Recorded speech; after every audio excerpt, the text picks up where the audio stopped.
நடிகர் விஜய் வந்து அரசியல் களத்துல வராரு. ஒரு அரசியல் கட்சி தலைவர்னா எப்படி மனிதநேயமா, எப்படி வந்து மக்களை எப்படி நம்ம வந்து அணுகணும்ன்றது ஒரு வரைமுறை இருக்கு.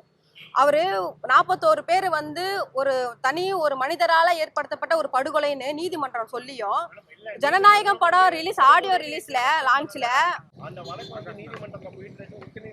அது போட்டோங்கண்ணா, அது போட்டோம். நான் என்ன சொல்றேன்னா, அவருடைய செயலை பாருங்க. ஒரு அரசியல் கட்சி தலைவர்னா எப்படி வாழணுன்றதுக்கெல்லாம் நாங்க உதாரணம். எப்படியெல்லாம் வாழவே கூடாதுன்றதுக்கு அண்ணன் விஜய் அவர்கள் உதாரணம். ஏன்னு கேட்டீங்கன்னா, அந்த ஜனநாயகன் படம் ரிலீஸ் ஆடியோல குத்தாட்டம் போடுறாரு. 41 பேர் சாவடிச்சிட்டாரு. கொஞ்சம் கூட அந்த இது இல்லை. ஒரு நடனம் ஆடுறோம்னா நம்மளுடைய மகிழ்ச்சியை தானே வெளிப்படுத்துறோம். அந்த இடத்துல வந்து மகிழ்ச்சி, அவருக்கு என்ன மகிழ்ச்சி வேண்டி கிடக்குது? நம்மளால 41 பேர் செத்துட்டாங்க, அந்த இடத்துல அவர் மகிழ்ச்சி வெளிப்படுத்துறாரு. இப்போ 3 வருஷம் நிறைவடைஞ்சிருக்கா தாவேக கட்சி, அந்த நிகழ்ச்சியில வந்து குத்தாட்டம் போடுறாரு. நாங்க கோடம்பாக்கம் கூத்தாடின்னு சொன்னா மட்டும் அவர் பொத்துக்குன்னு வருது கோவம். சாவு வாசனை கூட போயிருக்காரு. அதுக்குள்ள நீங்க உங்களுடைய மகிழ்ச்சியை வந்து ஜனநாயக ஆடியோ ரிலீஸ்ல வந்து வெளிப்படுத்துறீங்க, உங்களுடைய ஆண்டு விழால வெளிப்படுத்துறீங்கன்னா அப்ப உங்களுடைய மனநிலை என்ன? அப்புறம் ஊழலை பத்தி பேசுறீங்க. ஊழலை பத்தி நடிகர் விஜய் அவர்கள் பேசுறதுக்கு அவருக்குலாம் என்ன தகுதி இருக்குது?